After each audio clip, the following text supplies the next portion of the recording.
Kita hidup di zaman di mana usaha keras dimuliakan. Kita menulis afirmasi dengan penuh harap, memvisualisasikan kehidupan ideal, mengikuti ritual spiritual dengan disiplin.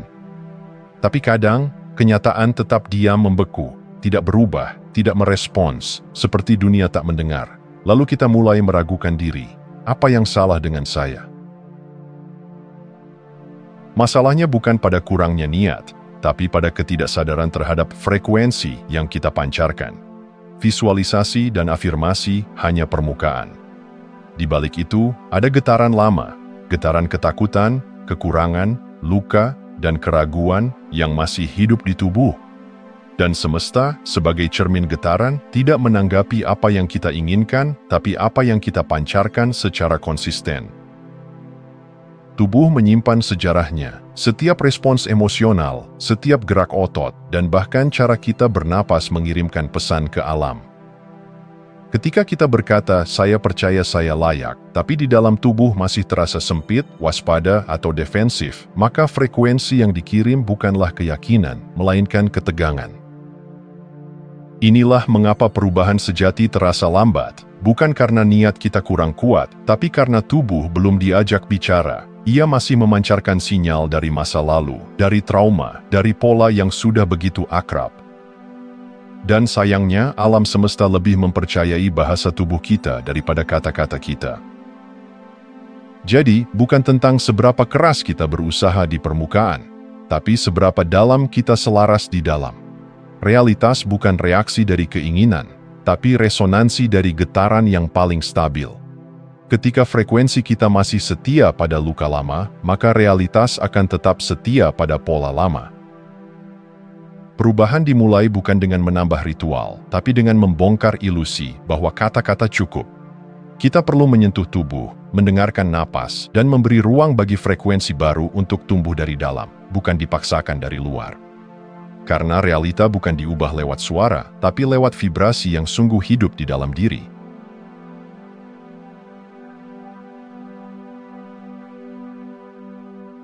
Banyak orang mengira mereka gagal berubah karena lemah, malas, atau tidak cukup termotivasi. Padahal, kenyataannya jauh lebih dalam dan lebih kompleks. Tubuh kita bukan papan kosong. Ia adalah perpustakaan hidup yang menyimpan seluruh sejarah emosi dan pengalaman kita, terutama yang terjadi saat kita masih kecil. Sistem saraf kita belajar dari pengalaman awal tentang apa yang aman dan apa yang berbahaya, bukan secara logis, tapi secara emosional. Jika cinta dulu terasa tidak konsisten, tubuh belajar bahwa ketidakpastian adalah hal biasa. Jika dulu marah berarti ditolak, tubuh belajar untuk menekan ekspresi diri. Semua ini direkam dalam jalur saraf dan membentuk apa yang kita rasakan sebagai kenormalan.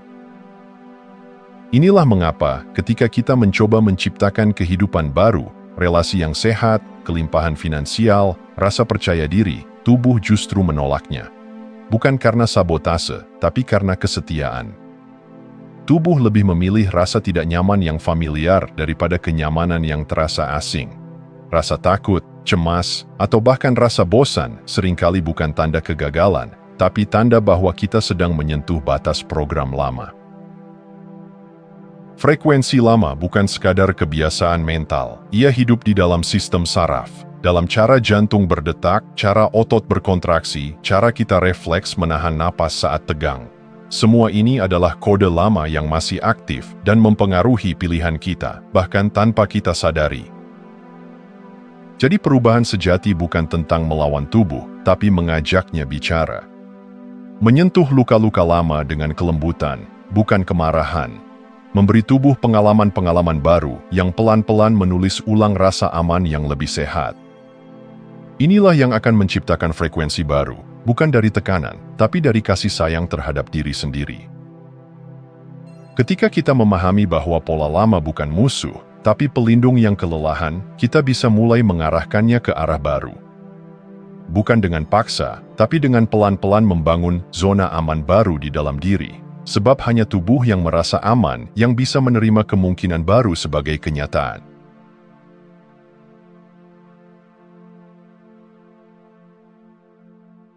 Perjalanan menuju perubahan bukan jalan lurus. ia lebih menyerupai tarian bolak-balik antara dua dunia yang lama dan yang mungkin.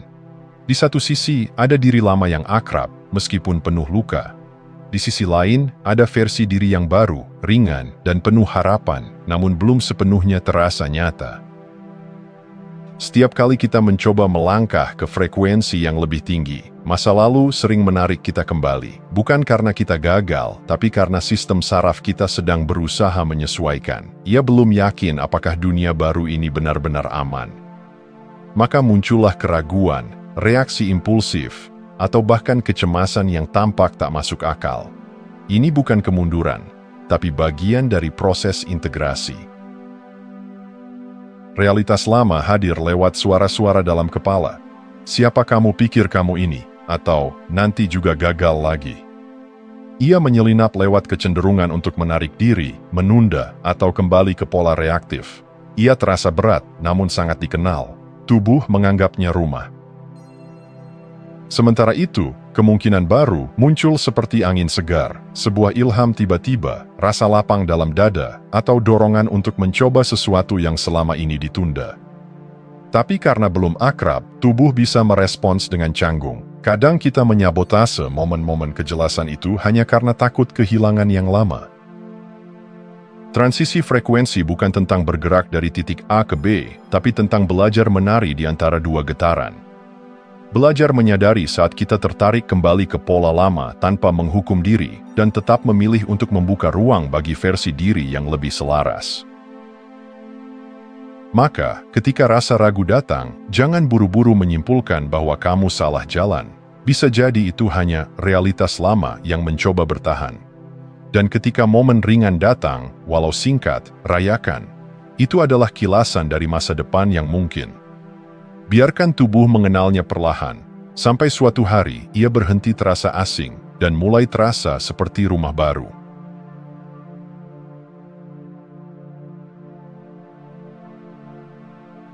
Banyak orang mengira bahwa untuk berubah, mereka hanya perlu percaya lebih kuat, bersemangat lebih keras, atau afirmasi lebih sering.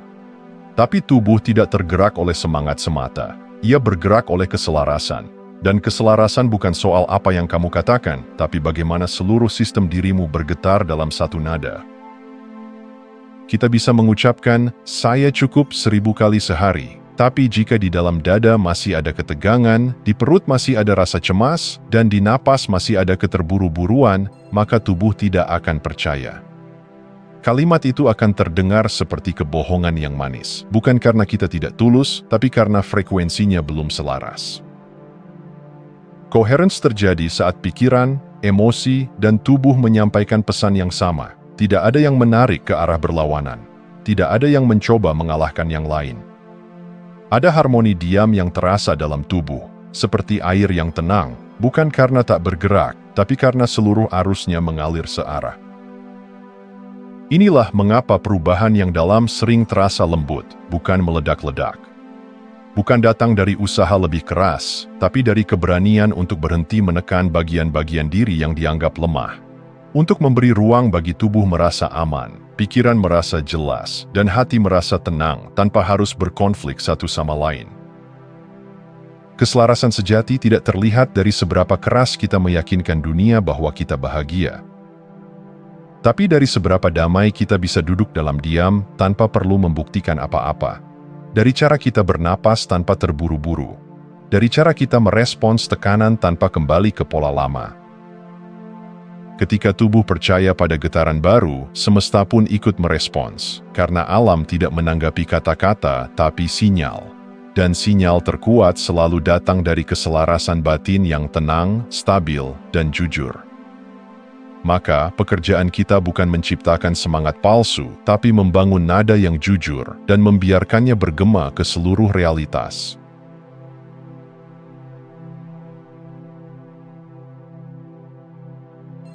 Seringkali kita berpikir bahwa perubahan besar harus datang dari tindakan besar.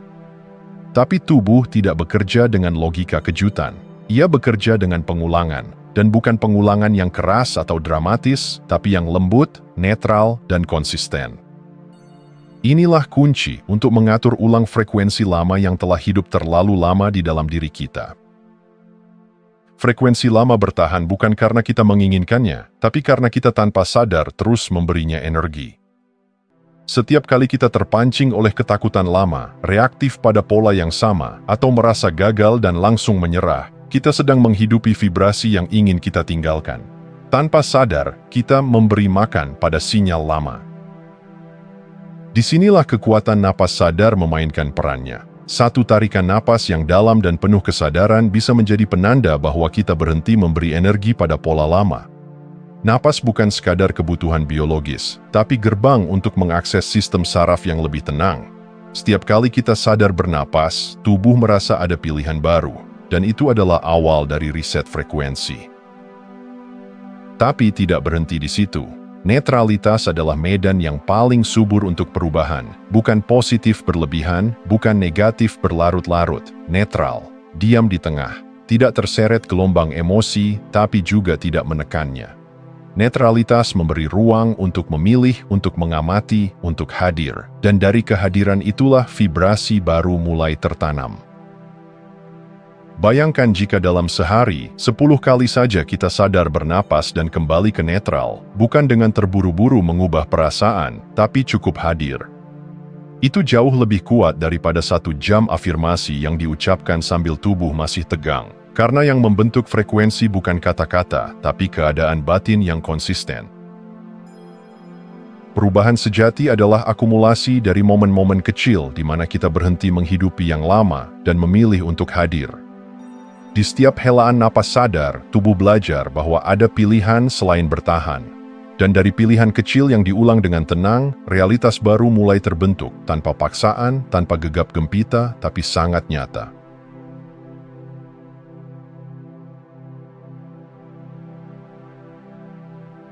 Sering kita merasa telah berubah setelah meditasi yang dalam, afirmasi yang menyentuh, atau sesi journaling yang penuh air mata. Di ruang yang tenang, dengan musik lembut dan lilin menyala, semua terasa mudah. Tapi perubahan sejati tidak diuji di altar atau jurnal, ia diuji di kasir yang lambat, di email yang memicu, di komentar orang yang tak kita harapkan. Justru di sela-sela rutinitas biasa, identitas lama paling sering muncul dan paling mudah luput dari kesadaran. Momen seperti antrean panjang, kemacetan, atau seseorang membatalkan janji secara mendadak bisa memicu reaksi otomatis. Marah, cemas, merasa tidak dihargai. Kita pun kembali ke mode bertahan, seolah lupa bahwa kita telah bekerja keras secara spiritual. Disinilah netralitas menemukan makna sebenarnya. Bukan mati rasa, bukan menekan emosi, tapi kemampuan untuk tetap hadir tanpa langsung bereaksi. Netralitas adalah ruang batin di mana kita tidak terburu-buru menghakimi, tidak panik mencari solusi, dan tidak melarikan diri dari ketidaknyamanan. Ia seperti mata badai, tenang di tengah guncangan. Frekuensi paling stabil bukan dibentuk di momen-momen istimewa, tapi di kebiasaan harian yang paling remeh. Bagaimana kita merespons notifikasi yang mengganggu? Bagaimana kita memperlakukan tubuh di hari sibuk? Bagaimana kita bersikap saat lelah, tapi tetap harus hadir untuk orang lain? Semua ini adalah titik-titik kecil yang diam-diam mengkalibrasi vibrasi kita. Perubahan bukan tentang menjadi sempurna setiap saat, tapi tentang mengulang pilihan baru sesering mungkin di saat-saat paling biasa. Dan jika sesekali kita terpeleset, itu bukan kegagalan. Itu undangan untuk kembali, untuk menyadari, dan untuk menyelaraskan lagi. Semakin kita bisa membawa kesadaran ke dalam kehidupan sehari-hari, semakin stabil frekuensi kita menjadi. Dan ketika frekuensi kita stabil di dalam rutinitas, realitas pun mulai berubah, bukan karena kita berusaha keras, tapi karena kita hadir sepenuhnya di dalamnya.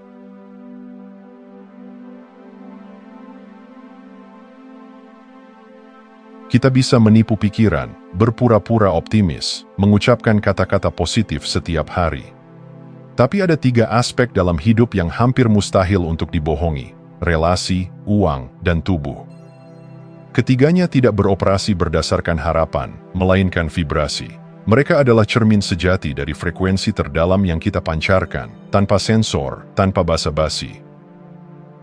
Lihat bagaimana kita berelasi.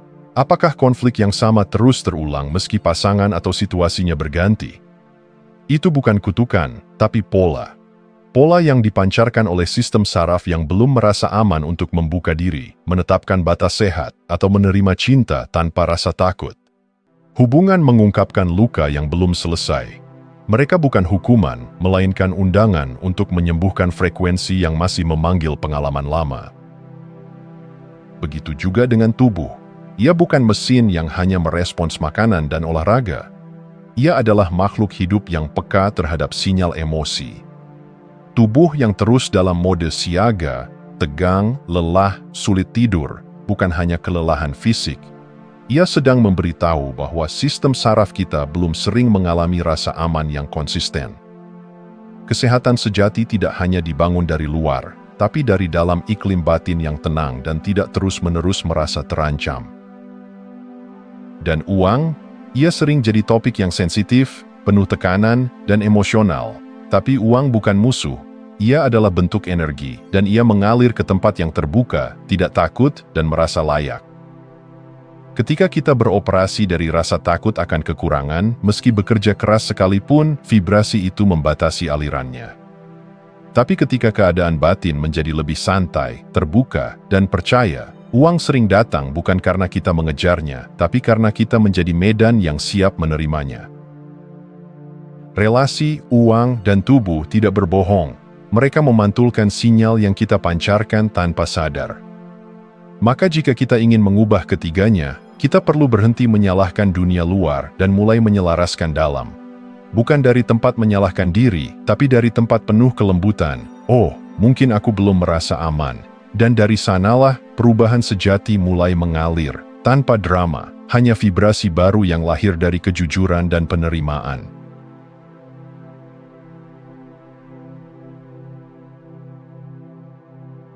Pada awalnya, perjalanan perubahan terasa sangat personal. Kita ingin merasa lebih baik, sembuh dari luka, menciptakan hidup yang lebih selaras. Tapi pada titik tertentu, perubahan itu mulai melampaui kepentingan pribadi. Frekuensi yang kita pancarkan tak lagi hanya tentang apa yang bisa aku dapatkan, tapi apa yang bisa aku berikan tanpa kehilangan diriku sendiri. Inilah saat coherence berubah menjadi kontribusi. Saat batin menjadi cukup jernih, kehadiran kita menjadi seperti medan energi yang menenangkan orang lain, bahkan tanpa kata-kata. Kita menjadi ruang yang aman, untuk mendengar tanpa menghakimi, untuk hadir tanpa tergesa, untuk menjadi diri sendiri tanpa perlu topeng. Ini bukan tentang menjadi healer, tapi tentang menjadi manusia yang utuh dan tidak lagi bergetar dari luka lama. Keputusan-keputusan kecil yang dulu kita buat untuk menyembuhkan diri kini berdampak lebih luas. Cara kita bekerja berubah, bukan sekadar menyelesaikan tugas, tapi menciptakan ruang kerja yang harmonis. Cara kita membangun relasi berubah, bukan untuk mengisi kekosongan, tapi untuk saling tumbuh. Bahkan kehadiran kita di ruang publik pun membawa kualitas baru, bukan karena kita sempurna, tapi karena kita stabil. Dari sinilah legacy lahir, bukan dari prestasi yang tercetak di penghargaan atau gelar yang bisa dibanggakan. Tapi dari jejak tak kasat mata yang kita tinggalkan di hati orang-orang, rasa aman, inspirasi, dan kehadiran yang tulus.